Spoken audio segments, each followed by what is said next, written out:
And you have had your first concert already? Have you been performing since everything is open? Yes, I had a smaller version of a concert, but now I am in the preparation for a concert that's going to be held in Muth Saal. And that is something that is very different from what I've been doing mostly in Vienna, which is kind of a classical point. But I am also a singer, which I haven't been really doing for the last few years because I've been primarily focusing on violin and on classical music and everything that has to do with that. But in this concert will be a mixture of tango and jazz, which is my Oh, second wow. passion.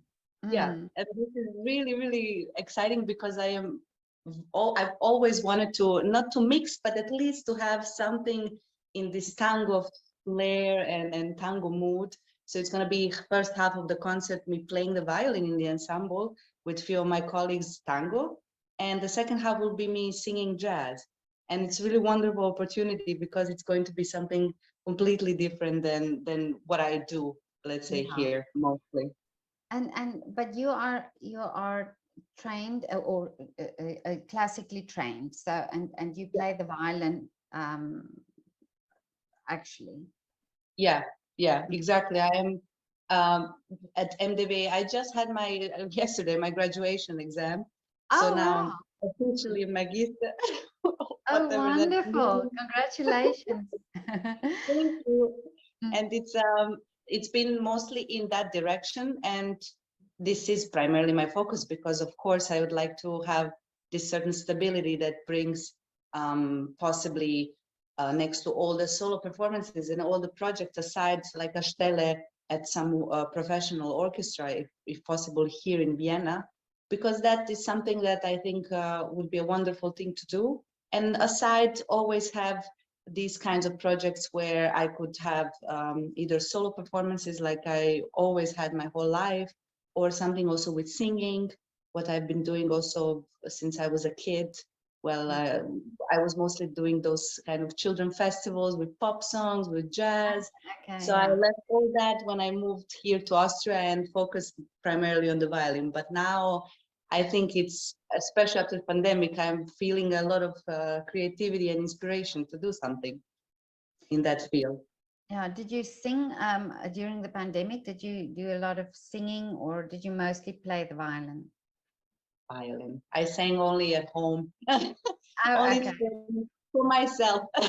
Oh, okay.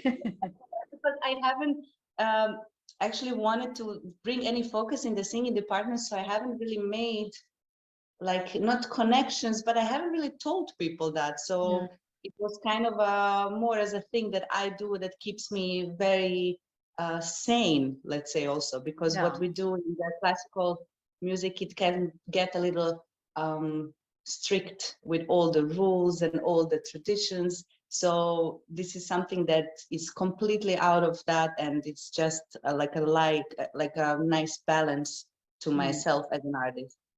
Yeah. And now when you this is what interests me now. So if you're classically trained, you have all the connections because of course you're here also at the MDV.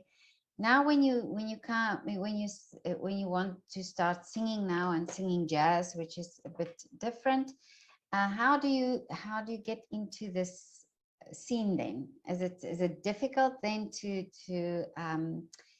get into another network, shall I say, to start singing? Well, it's a good question. It's more about the priorities. If I really decided on my own now, I'd like to do more of that. Not that I fear, but mainly because I'm still on this track of classical music, I don't really put so much priority on it. So I haven't even tested how difficult it is or not to get into the scene. But I'm guessing, like with everything, Vienna is, as much as it's a million people city, is a very small circle of musicians that kind of really actively perform. So it's about the same thing, I guess. Like with violin, I managed to get into this not circle, but into, let's say, Yeah. actively playing, which is great, and I'm very grateful for that. But for singing, I haven't even tried it, and this was Oh, very okay.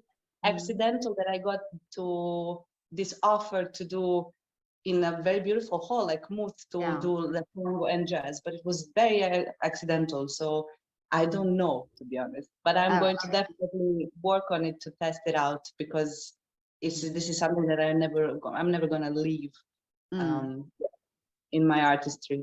Yeah.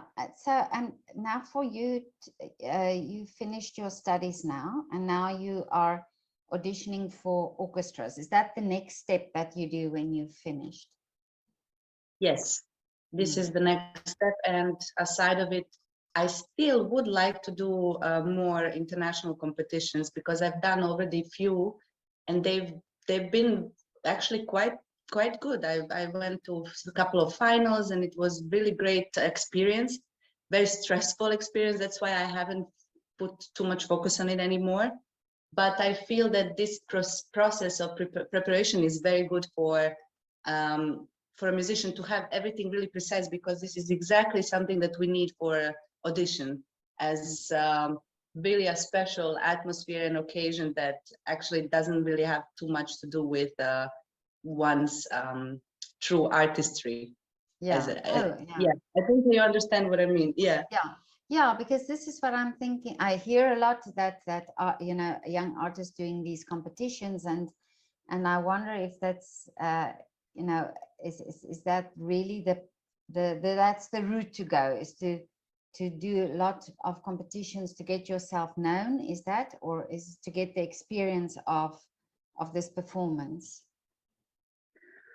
I think it's a way, but from what I've also experienced, and the opportunities that I've gotten haven't always been from the competitions and from the people that I met that are having amazing solo careers that had nothing to do with competitions. It's just been kind of a factor of a luck, of a place, of a person to know.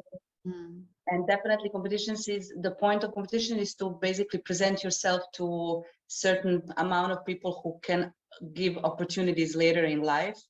And there are few that really have a huge jump in career afterwards. And there are some that even though they win, something just doesn't work out. There is some factor missing, or just the time and place didn't work out. So I would say that it's not necessarily the only way to approach career. My point was only with competition is that it's really a great training marathon type of a process. Yeah, in your own improvement, not artistic necessarily, but technical.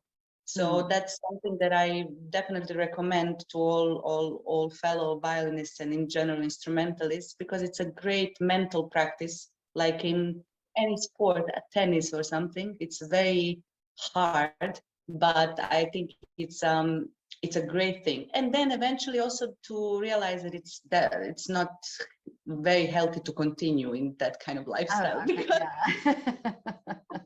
it can be very stressful, and many people give in. And I think it's important to keep yourself in check, like in anything in life.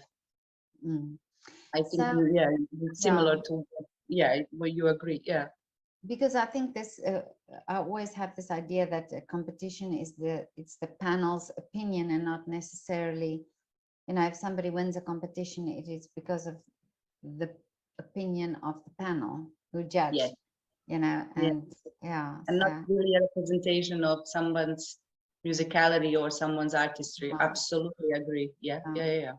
But then it's kind of like a way apart from other ways to really get into the position to be able then to do what you really want to do, and how you want to do it. So this is something that also with auditions, you have to pass this little but very extremely difficult step, and then to really have a lot of freedom, because definitely when in orchestra, it's a completely different style of playing. It's unbelievably different style of playing, and it's very actually relaxing. I mean, I think it's really great. Yeah.